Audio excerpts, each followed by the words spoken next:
Welcome home to USA Global TV and Radio. Ours is a place where dreams take flight, voices are heard, and stories are shared. This is where cultures meet, connections are formed, and ideas are transformed into action. This is your destination for authentic storytelling, diverse perspectives, and meaningful conversations. We're where global stories unite and bridges are built beyond all borders. Discover our world of education, entertainment, hope, and inspiration. Together, we're building bridges worldwide. Subscribe to our USA Global TV channel and download our USA Global TV app. Be our guest or join our team. Visit usaglobaltv.com. With heartfelt thanks to our executive producer, Dr. Jacalyn Kerbeck, music scored by Yifei Tang from Cloud Road Music, creative direction by Paul Garcia, and I'm Al Cini, and I'm very proud to be part of the USA Global TV and Radio family. So join us here at USA Global TV and Radio. Make us your home for global connection. All rights reserved. This video and its contents are the exclusive property of USA Global TV and Radio. Unauthorized use, duplication, or redistribution in any form is strictly prohibited. Thank you for being a part of our global community. Let's inspire together.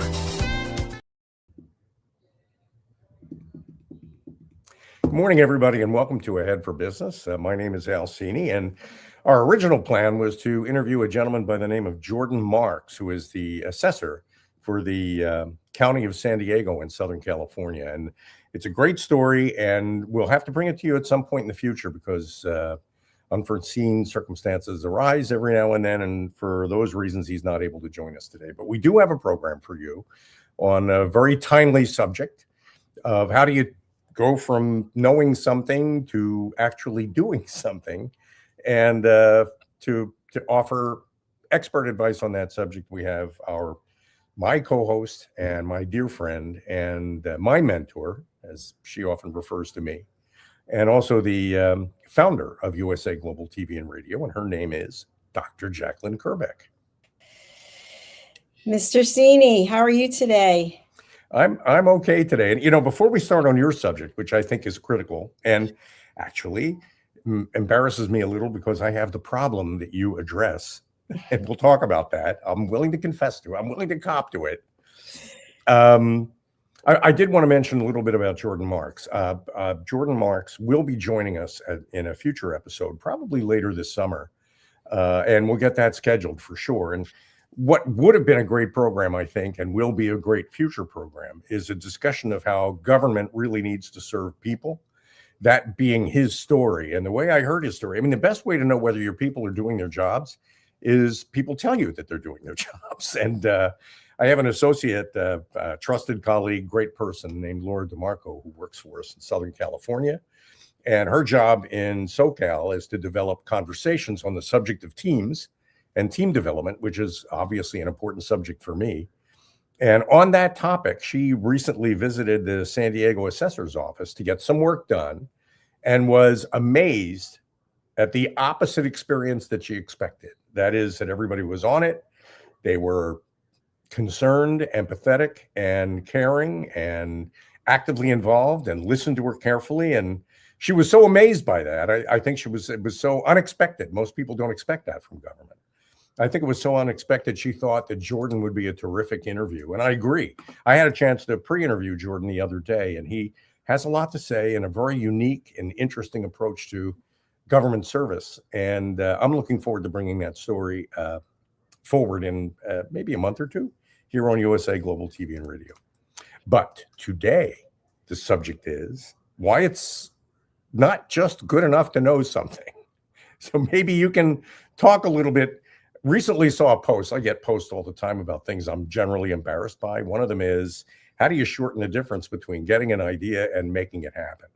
How do you compress the space between those two events? And I think that's what you wanted to talk about a little bit. So I'll shut up now. It's your turn. Well, thank you.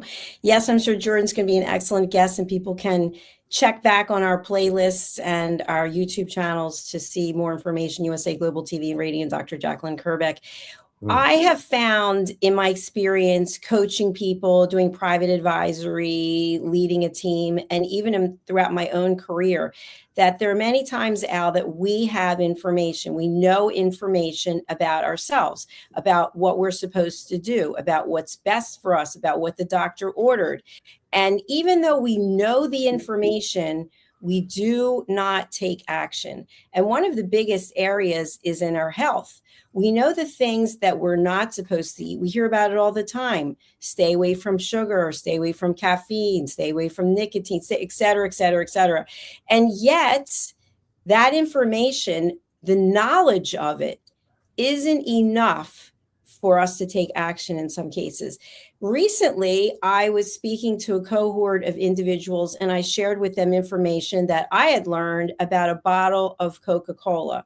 And I think I mentioned this to you before. I'm not a soda drinker. I haven't had soda in, I want to say 30 years or more, but I know many people like their soda. And so in a bottle of Coca-Cola, what I understand is there are 39 grams of sugar, which, depending on your age and other statistics where you are in the world, that is more sugar than you should consume in a day. And when I shared this with people and showed the bottle of the Coca-Cola, and then I showed a bowl of sugar, an image of sugar that has 39 grams of sugar in it, I said to people, now that you see this bowl of sugar and you know that it has 39 grams of sugar in it, would that deter you from having a bottle of Coca-Cola? And the answer was no. And then when I shared with people an image of 2 shot glasses that had sugar in them, and I said, imagine throwing down this amount of sugar. Is that enough of a deterrent for you to stop? And the answer was no. So even though people know information, sometimes it's not enough for them to take action. So my newest book, which is coming out later this year, is called Stop: Why Knowing Isn't Enough. Well, that's a great subject, and I mean, you hear so much content these days online, so many cautionary tales. There is no point to a reel on Instagram or a story on LinkedIn unless it advises some action on your part in some way that you can use that could make your life better. And I think that is reminding people that it's no point watching something unless you're planning to learn something from it, and learning should shape behavior. And that, I think a lot of people miss that point. Absolutely. One of the other areas I just want to touch on, I know that you are a fitness freak like I am, is about lifting weights, and how we know, especially for women, lifting heavy weights is really important. But when I go to the gym, I might be the oldest person in a class, and the women are lifting 5, 10, 12-pound dumbbells. Yesterday, I did 40-pound rows. And that was the first time at 63 I've ever even picked up 40-pound dumbbells. And the point is, I know that it's good for me to lift heavier weights. And so I decided to take action. But was I intimidated when I looked over at the weight rack and saw the 40-pound dumbbells? I sure was. But a 40-pound dumbbell can represent anything in your life that's keeping you back. So Al, you might know that there's something that you want to accomplish, and maybe you've been working on it for a long time, and yet something prevents you from moving to the next step. This is obviously a true scenario. Yeah, okay. Just because So we're friends. I see where you're going with this. I do want to point out for people who may have just tuned in that our original interview with Jordan Marks, who is the assessor for San Diego County, will be rescheduled for a future date. We weren't able to interview him today because I think he might have been tied up elsewhere. So we've started the show on a different subject. Just want to let everybody know, if you're waiting on that interview will happen. It'll probably happen later this summer. But to your point, it is. What is the difference? I mean, what is the difference between an idea and an action? And sometimes I think people slip into the trap. Maybe since you kind of essentially pointed at me when you were talking. Yeah, I know. In order to make something actually happen, here's the challenge. A lot of people are big picture people. I mean, they like the big picture of things, and they say kind of are always looking ahead. at the ultimate result of whatever it is they might have brewing in their heads. They're always looking at that. Unfortunately, 99% of the time, in order to get to that result, you've got to do the opposite of what a big picture person likes to do, which is hour by hour, day by day, set milestones for yourself and accomplish those milestones by doing some very detailed, what a lot of people would refer to as grunt work. And big picture people are just not really inclined to, they're not necessarily bad at it. They just rather think big picture, if you know what I mean. So when I confess that I haven't gotten finished with the stuff that I know I need to get done, which I'm finally working on, except not right now, I think a lot of it just has to do with I'm so wrapped up in what I know will ultimately be the revolution that I can cause that I've forgotten that getting to that revolution means mustering a lot of little details and soldiers in order to make that revolution happen, which I am, I guess I keep hoping somebody will come along and do that for me, but I've now given up. That's not going to happen. Let me know when they show up with their magic wand. I will. When somebody comes along and actually closes on all those details, and when that magic happens, I'll let you know, because then you could use it. But see, detail orientation though has always been something you've been very good at. I mean, that's something you're naturally inclined toward, isn't it? It is, and I'm also of the mindset that whatever it is that I don't want to do is what I need to get done first. And so for me, I now love exercise. I just use that because it's a huge part of my life. That comes first. That is the priority over everything else. So my entire day is scheduled around when I'm working out. And if I don't get to work out mentally, I have an issue because I know how good it is for me. And it's almost like running USA Global TV and radio, or writing books, or doing keynote speeches. I absolutely love it. And if I didn't love it, I wouldn't be doing it. So Al, what I'd like to just put out to our audience is many times people do not move forward because they're not passionate about whatever it is. And some of the things you can think of, we in the States, we have to pay the government taxes, right? That's not something that we look forward to doing, but it's something that we absolutely have to do. And so I've heard people talk, well, I don't want to pay the government anymore. Well, sorry, I guess you have to move somewhere else because this is part of the reality. So people look at other things, other aspects of their life in a similar sort of way. But if you want to move forward, you have got to take action. And I think that's what really separates people who are successful from the people who have the big dreams. And one other comment, and then I throw it to you, which is, I also think sometimes people are procrastinators because they consistently overanalyze and they worry. If I don't do this, if I do this, and they start mapping out the whole flow chart, but they don't look at it the other way. If we were to turn it on its head, which is, what good things will happen when I do this? When I'm on the other side of the wall, of the fence, of the rainbow, I see myself over there. What are the good things that are happening for me there? Well, okay. Okay. So, all right. So here, I guess what we want to do is try to give people advice, right? I mean, that's what we sort of. Well, I think just sharing our own experiences, and people can take from it what they want. And okay, listen, my professional background, as you know, is project management, and everything about project management is individual, tiny little details that people may not be particularly excited about, just to put it mildly. It's kind of like you mentioned taxes. April 15th is obviously the big day in the world of taxes. Oh, April 14th becomes the day when all the work happens. I mean, all of a sudden everybody realizes, oh my God, April 15th is what? Where did this come from? And so April 14th is when a lot of people actually get around to doing the paperwork that they need to do in order to hit the deadline of April 15th. So a lot of it is, it's funny, there's an assessment, an individual personal assessment called the Myers-Briggs Type Indicator that went through a bunch of evolutions. And in one of their more recent evolutions, they needed to deal with the personality trait of procrastination. But they didn't want to use the word procrastination because nobody likes to be called a procrastinator.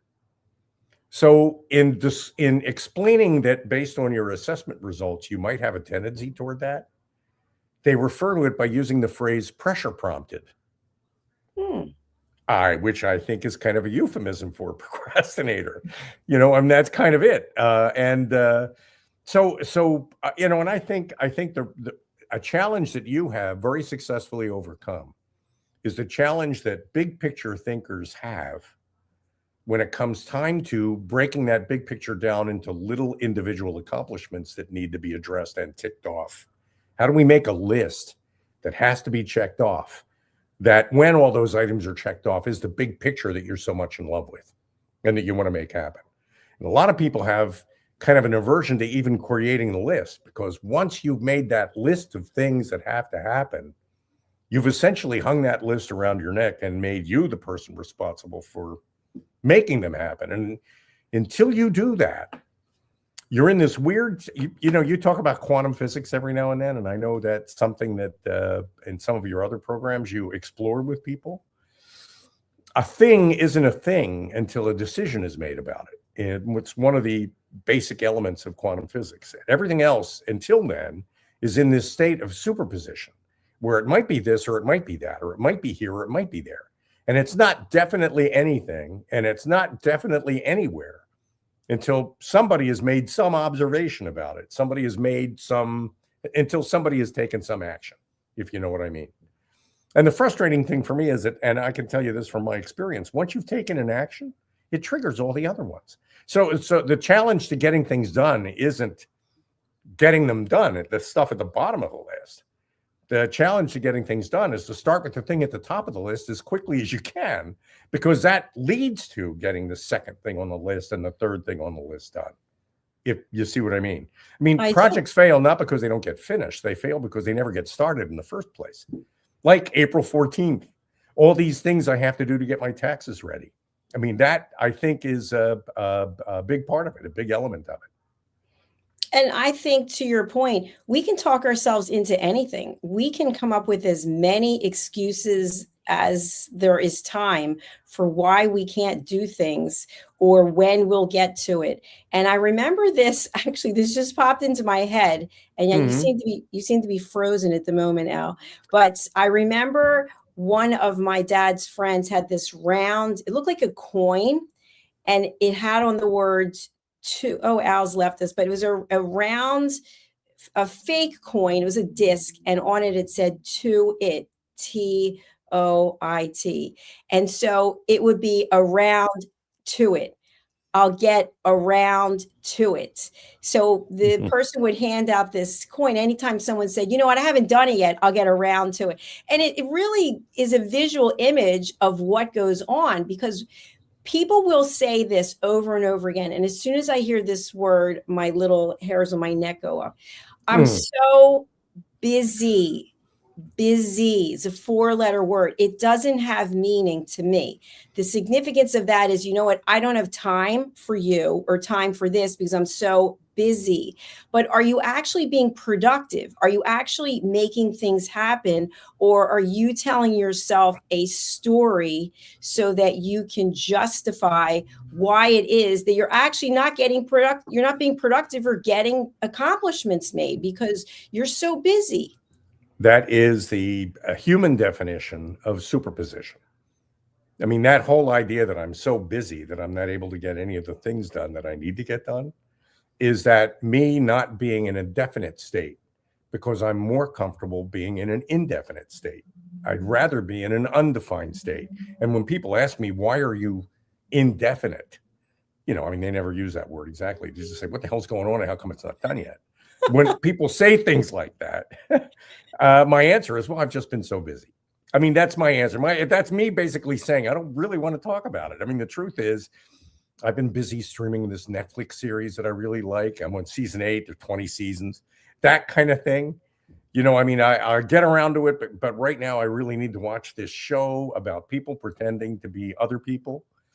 It's amazing to me what people think busy means. And, but if I just say busy, well, then you won't, because you know me well enough to know that you'll ask me, well, what does that mean, busy? What are you doing instead? I'm going to ask you that. But here's something I want you to consider. Let's say you are watching something that's live streaming. Okay. I just started watching Outlast the Jungle.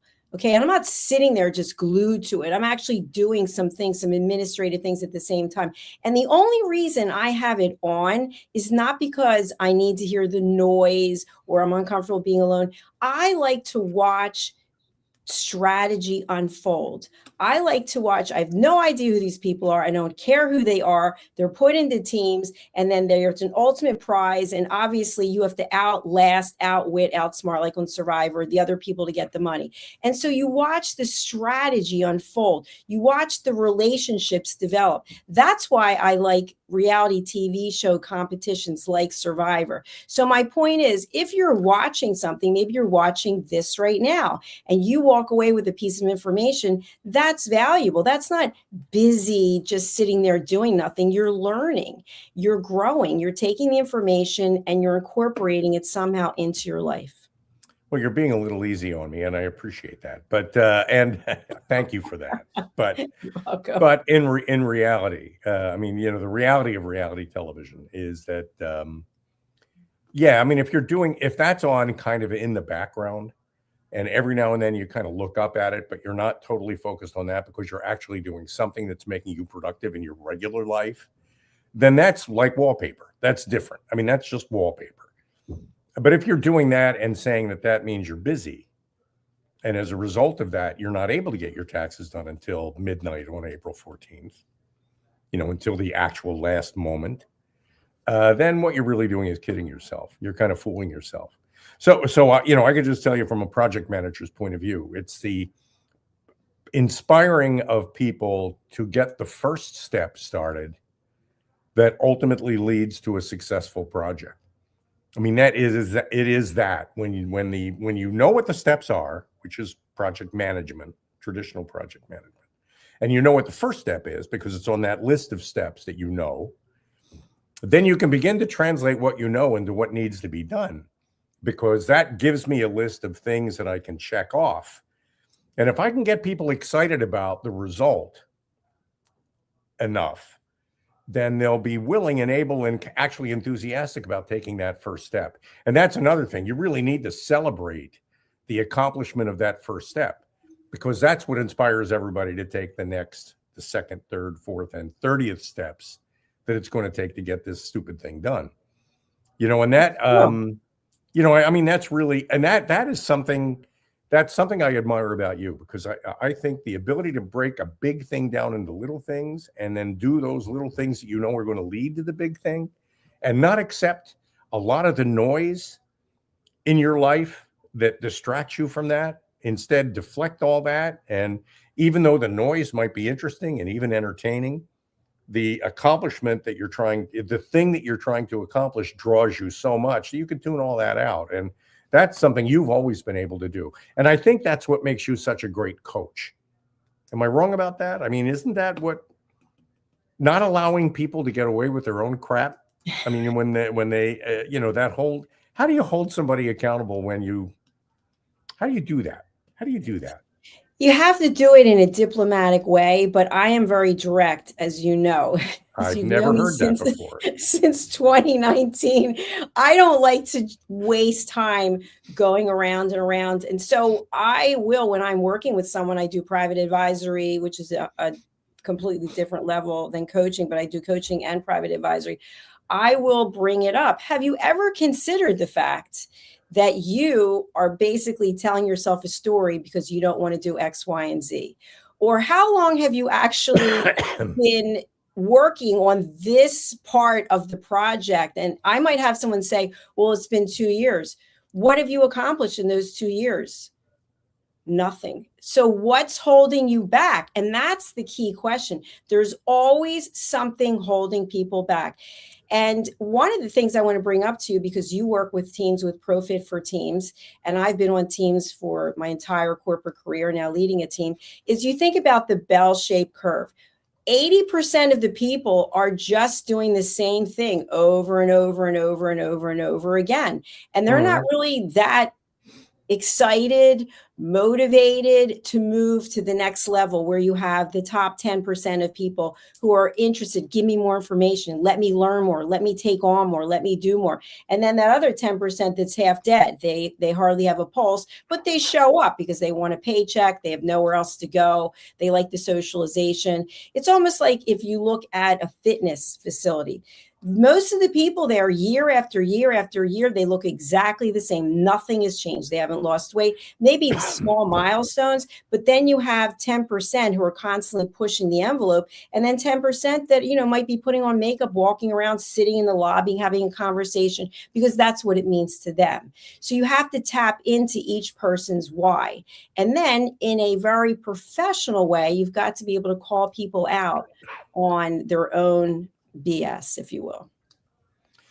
Okay. So what does it take to succeed in the objective sense, right? I mean, just the word success, which we use a lot. What does it take to succeed in an objective way?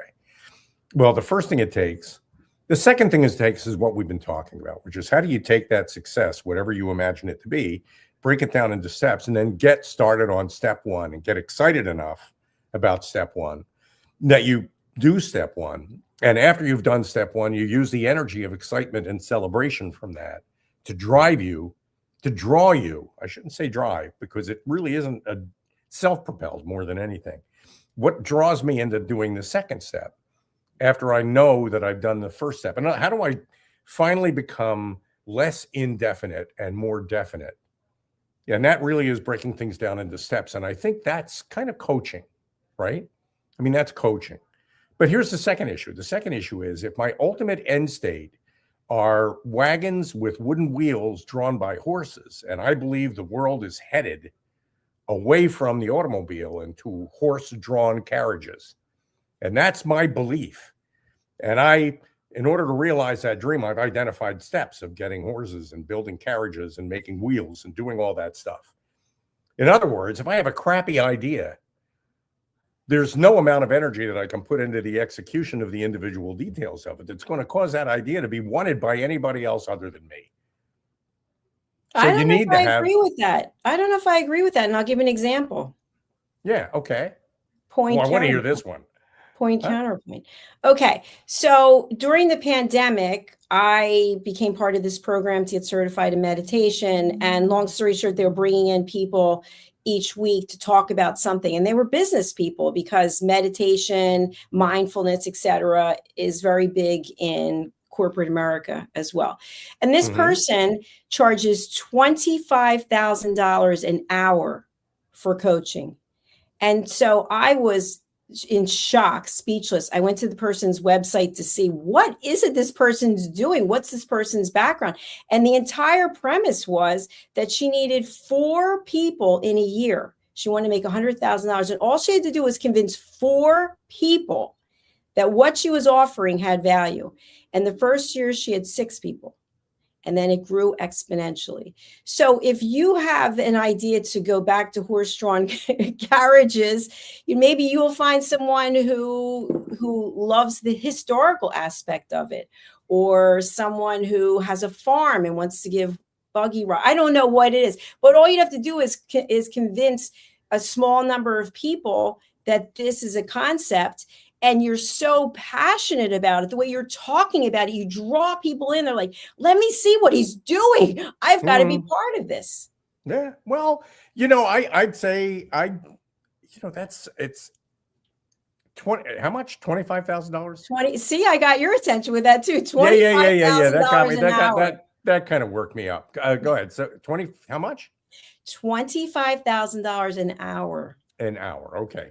So you've got some head of some royal family in the Middle East, right? I mean, now we're talking about money that at $25,000 an hour, you're going to rack up quite a bill in a very short period of time. And working with somebody who may or may not have a terrific idea, who knows whether the idea itself is any good. Your goal in working with them is to help them understand what it's going to take to get that idea off the ground, however bad that idea might be, whatever that might be.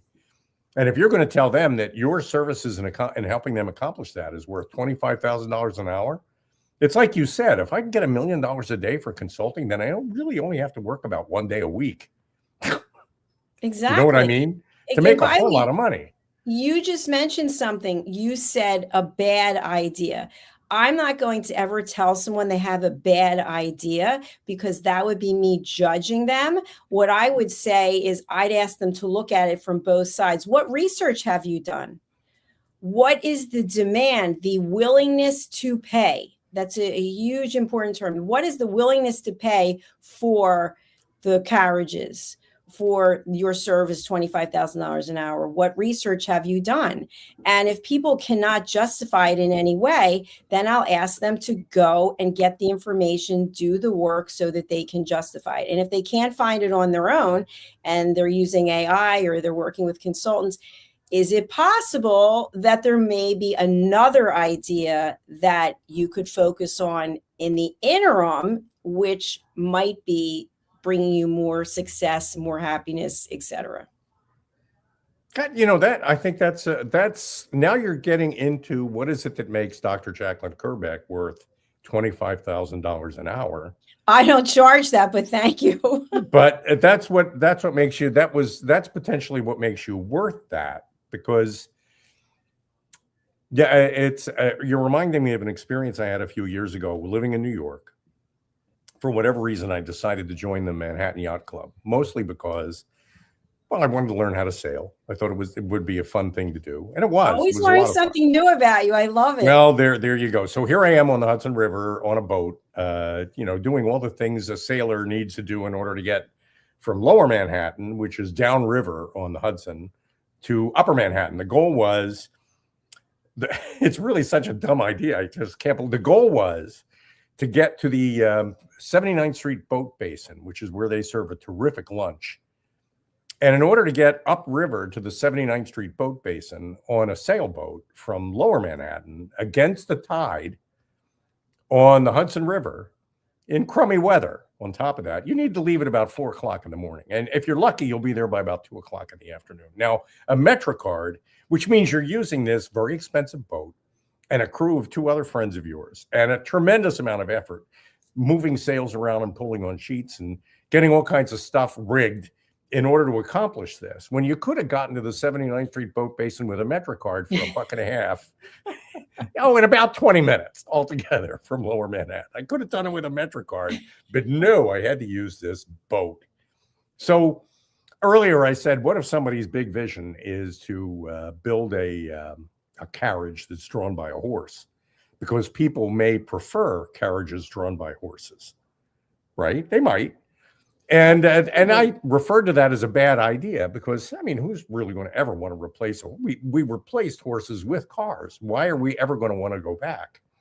Well, there are certain ceremonial opportunities for horse-drawn carriages where the carriage is gilded and covered in gold and the horses are specially bred. And there's as insane as that idea might be, for the market of people that are looking for a horse-drawn carriage to carry the next King of England in a parade to be crowned, well, that's a business opportunity, like a yacht.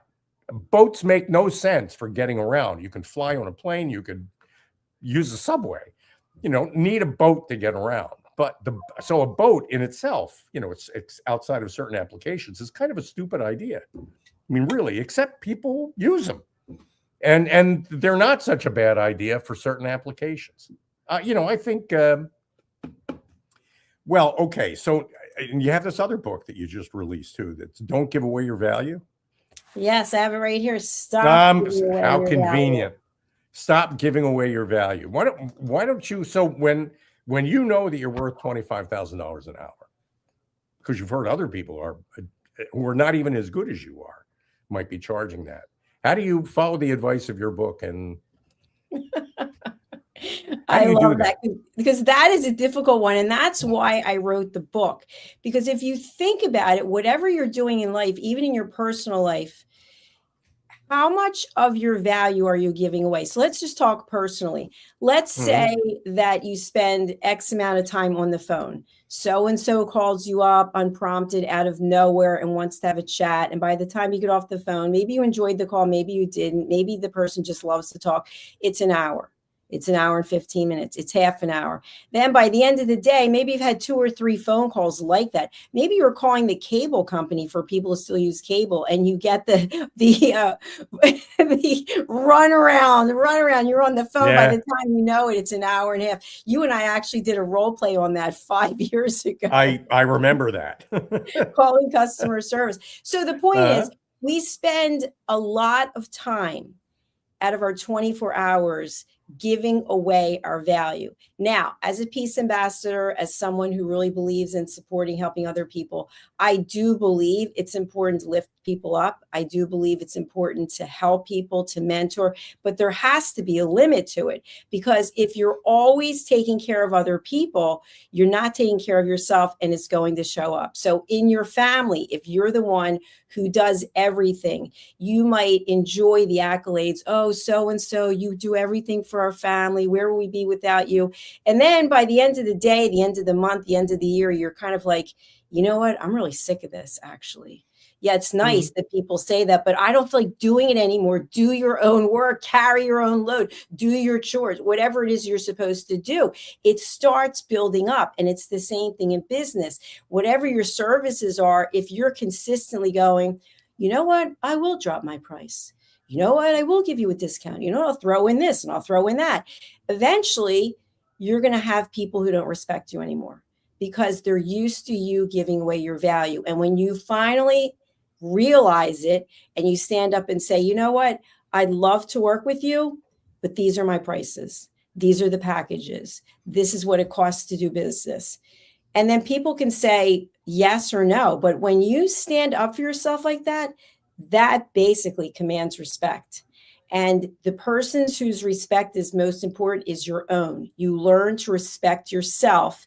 Now, on those same lines, Al, people can be in fear. What if I don't give a discount?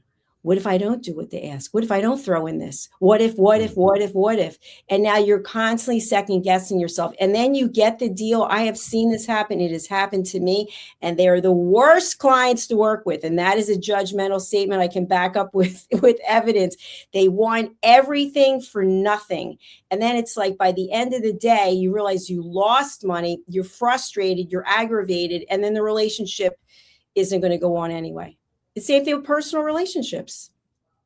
You must be this tall to ride this ride. That's right. I love that.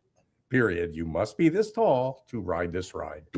You know, I think there's a huge lesson in that, because our old friend cognitive dissonance kicks in. When we keep doing things for free or nearly free, we define ourselves in terms of doing that, exactly that, giving that away. And after a while, it becomes self-reinforcing. So while you're watching your bank account shrink because you're spending all this money to deliver services to people who really aren't even using the services, but expecting you to keep providing them for free over and over and over again,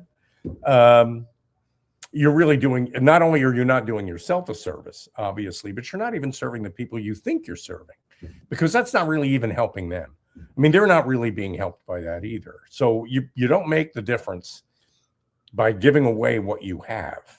That's not how you make a difference. You make a difference by making a difference and receiving value in exchange for that service, whatever that might be. And I think that's a great message too, because there's so many people who do so many things for no money at all, and they keep waiting to be discovered. I guess a lot of people just wait because they hear stories of other people all of a sudden catching fire.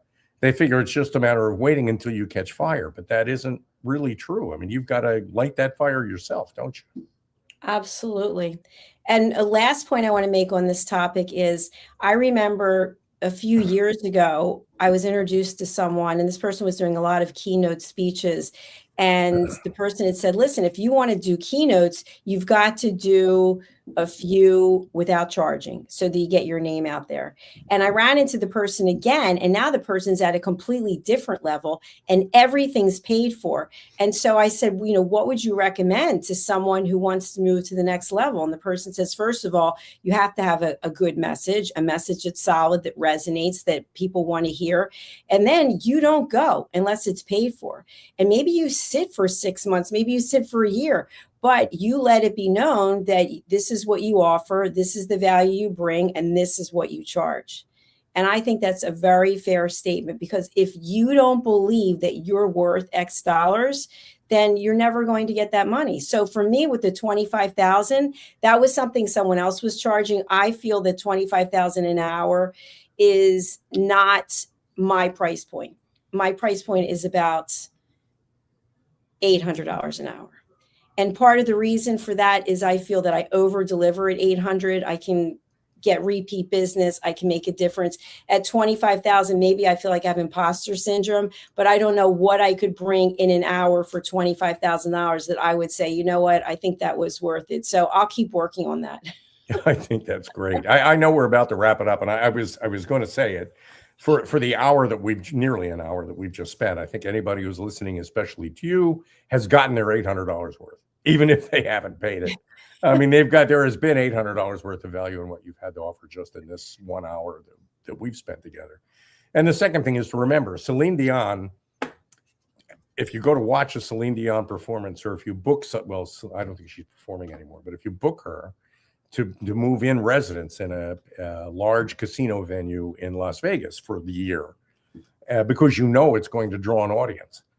And part of the price of admission for Celine Dion is that you have to give her a bowl of M&Ms in her green room every day, but only the blue M&Ms and no other colors, which means you got to hire somebody to separate out all the colors from 100 bags of M&Ms to make one bag of M&Ms that are the right color for her, right? She's worth it. And she asked for it and she insists on it. And you're just going to do it if Celine Dion is what you want. And you don't put any emotions on it. It's basically, this is the cost of doing business. And again, it comes back to, what is your willingness to pay? Because I think people get so caught up in the emotions of it. If you want this service, this product, whatever it is, then you have to be willing to pay for it. And many times people want to go and negotiate. And then by the time you're finished negotiating, there's nothing left. There's no value, because both people have to walk away feeling satisfied. And if it's just one person and not the other person, then that to me is not a good negotiation. It's not going to be repeat business. Great. Okay, we got to wrap. Yes. You've got to go. You've got lots of other stuff to do. How do people get a hold of you? Here's a change of pace. I'm pretty easy to find. You can find any information about me by just Googling me, but you can go to our 2 YouTube channels. We would love to have people join us. We're over 112,000 on USA Global TV and Radio, where we've earned the YouTube Silver Creator Award for over 100,000 subscribers. And on Dr. Jacalyn Kerbeck, we've crossed over 40,000 subscribers. How do people get in touch with you, Al? Pretty amazing. You can email me at al@pro-fitforteams.com, or you can call me at 212-480-3730. Hey, $250 a person. Pro Fit for Teams. $250. We can negotiate, but I will never go lower than $249.95. That's like Earl Scheib. Remember that? I can paint that car for $19.95. I'm glad to see you have your limits. Yeah, we're going to close out with a video clip that is really thanking all of our fans around the world. So let's take a look. And thank you for being with us. We'll be back with our next episode after this. And Al and I will be back next week. Absolutely. Thank you, Dr. Jack. Thank you. Every great story begins with a vision. At USA Global TV and Radio, for years, we've been providing world-class education, entertainment, inspiration, imagination, connections, and hope. Most people don't stay to watch the outro or the credits, but it's the people behind every success, behind every breakthrough, and behind every unforgettable story who matter. The TV show hosts, our guests, our sponsors, our publicists, our production team, our distribution team, our search engine optimization team, and so many more. You're the ones who make the difference. Every great story belongs to the people who bring it to life. Our future looks bright at USA Global TV and Radio, and that's because of you, our loyal fan base all around the world in more than 60 countries. Together, we're making a difference because you matter. USA Global TV and Radio, live streaming to over 60 countries. Voiceover, Dr. Jacalyn Kerbeck. Video production and direction, Paul Garcia. Subscribe to our channel, USA Global TV and Radio on YouTube. Hey you, psst. Yes you, watching this right now. Are you creating content, a blog, a podcast, a newsletter, going live on Instagram or TikTok, and still not seeing real visibility or growth? Here's why. Anyone can post, anyone can go live, but not everyone is positioned to be taken seriously. Right now, people are going to YouTube to search for experts, for answers, for credibility. So while you're putting in the work, someone else is being seen as the authority. Not because they know more, because they're positioned better. Now imagine this. Your own professionally produced TV show, marketed, distributed, optimized with SEO so people can actually find you. Not just seen, but searchable, discoverable, positioned. You're trained, you're coached, you're guided. No experience necessary, but you do have to be coachable, because this is about stepping into a higher level. This isn't about doing more, it's about doing it right. We've already built the platform, 2 YouTube channels, a global audience, a Silver Creator Award. So the question is, how much longer are you going to rely on temporary visibility when you could be building real authority? If you're ready to be seen differently, go to usaglobaltv.com and apply to host your own show. This is for individuals who are serious about investing in their visibility, their credibility, and their growth. If that's you, we're ready. USA Global TV and Radio, where your voice becomes your platform. Executive producer, Dr. Jacalyn Kerbeck. Videographer, Paul Garcia. Voiceover, Ed Vargas. All rights reserved. This production is the exclusive property of the USA Global TV and Radio and may not be reproduced, distributed, or used without written permission. USA Global TV and Radio proudly presents Tracy Cram-Perkins, a dementia caregiving survivor teaching how to balance care with peace of mind. #1 resource for dementia caregivers. It's the book Dementia Home Care: How to Prepare Before, During, and After. Over 17,000 copies sold of this must-have guide. And now a testimonial from Tracy Smith. If I was to describe this book to someone who is going through a similar situation, I would underscore how important it is to have some sort of a tool or a guidebook to help you through certain stages. And there's so many, it's such an unknown topic to the average person. And to have this as a reference is essential. It's going to help you get through it personally, as well as help your loved one manage. To learn more, go to tracycramperkins.com. Tracy Cram-Perkins is an award-winning author. She's also the host of Dementia Home Care television show. Watch it here on USA Global TV and Radio. Thank you, viewers and listeners of USA Global TV and Radio, for joining us today. We're honoured to have your time and attention as part of our global community. At USA Global TV and Radio, we believe in the power of authentic conversations, meaningful connections, and creating a world of possibilities together. Want to be part of something bigger? Join our team of elevated listeners at usaglobaltv.com, a space where your voice matters and your ability to listen transforms relationships. Stay connected with us across all our platforms for thought-provoking discussions, expert insights, and empowering stories. Subscribe to our channels at youtube.com/c/USA Global TV. Follow us on social media and explore the endless opportunities we're creating for growth, learning, and inspiration. Together, we're not just broadcasting, we're building bridges and changing lives one conversation at a time.